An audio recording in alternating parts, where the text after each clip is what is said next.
Hi good afternoon friends, ಹೆಂಗಿದ್ರಿ? ಆರಾಮಿದ್ದೀರಿ ಅಂತ ಅನ್ಕೋತೀನಿ. ಎಲ್ಲರಿಗೂ ರೇಣು ಕುಂದಾನಗರಿ ಕನ್ನಡ ವ್ಲಾಗ್ಸ್ಗೆ ವೆಲ್ಕಮ್. ಇವತ್ತೊಂದು ಕಷಾಯ ಮಾಡಕತ್ತೀನಿ. ಇವತ್ತು ಭಾಳ ಅಂದ್ರೆ ಭಾಳ ಯಾಕೋ ನೆಗಡಿ ಬಂದೈತಿ. ನೆಗಡಿ ಕಫ ಅಕ್ಷಿ ಮಾಡಕತ್ತೇನ. ಅದಕ್ಕಾಗಿ ನಾನೇನು ಬಂತು ಏನಾರು ಆರಾಮ ತಪ್ಪಿದ ತಕ್ಷಣ ಏನು ಹಾಸ್ಪಿಟಲ್ಗೆ ಹೋಗೋದಿಲ್ಲ. ಒಂದೆರಡು ಕಷಾಯ ಮಾಡ್ಕೊಂಡು ಟ್ರೈ ಮಾಡ್ತೇನೆ. ಅದ್ರ ಆಲ್ಮೋಸ್ಟ್ ಭಾಳ ಸತ್ತೆ ಮಾಡುವಂಥ ಕಷಾಯ ಅಂದರೆ ಈಗ ಮಾಡಿ ತೋರಿಸ್ತೇನಲ್ಲ, ಇದೇ ಕಷಾಯ ನೋಡ್ರಿ ಫ್ರೆಂಡ್ಸ್. ಏನಿಲ್ಲ, ಇದು ಭಾಳ ಸಿಂಪಲ್ ಐತಿ. ಒಂದು ಗ್ಲಾಸ್ದಷ್ಟು ಹಾಲನ್ನು ತೊಗೋಬೇಕಾ.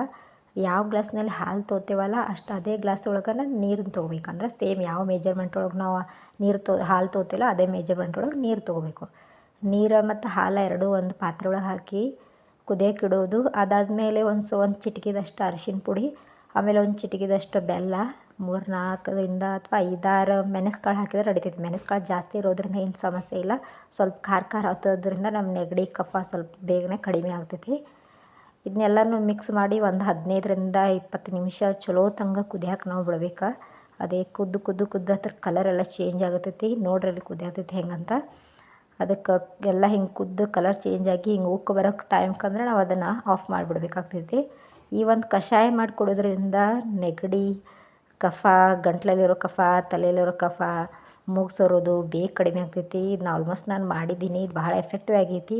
ಇದನ್ನು ಜಾಸ್ತಿ ಹೊತ್ತು ನೈಟ್ ಟೈಮ್ ಒಳಗೆ ಮಾಡಿದ್ರೆ ಭಾಳ ಬೆಟ್ರ್ ಅಂತ ಅನಿಸ್ತೈತಿ. ಅಂದ್ರೆ ನೈಟ್ ಎಲ್ಲ ಕೆಲಸ ಮುಗಿಸಿ ಲಾಸ್ಟ್ ನಾವಿನ್ನೇನು ಮಕ್ಕೋತೇವಪ್ಪ ಅಂತ ಅಂತೀವಲ್ಲ, ಒಂದು ಅರ್ಧ ಗಂಟೆ ಮುಂಚೆ ಇದನ್ನು ಕುಡಿದ್ಬಿಟ್ಟು ಆಮೇಲೆ ಮಲ್ಕೊಂಡ್ರೆ ಬೆಳಗ್ಗಿನವರೆಗೂ ಅಂದ್ರೆ ಒಂದು ಸ್ವಲ್ಪ ಆದರೂ ನಮ್ಗೆ ರಿಲೀಫ್ ಸಿಗ್ತೈತಿ, ಆರಾಮ ಅನಿಸ್ತೈತಿ.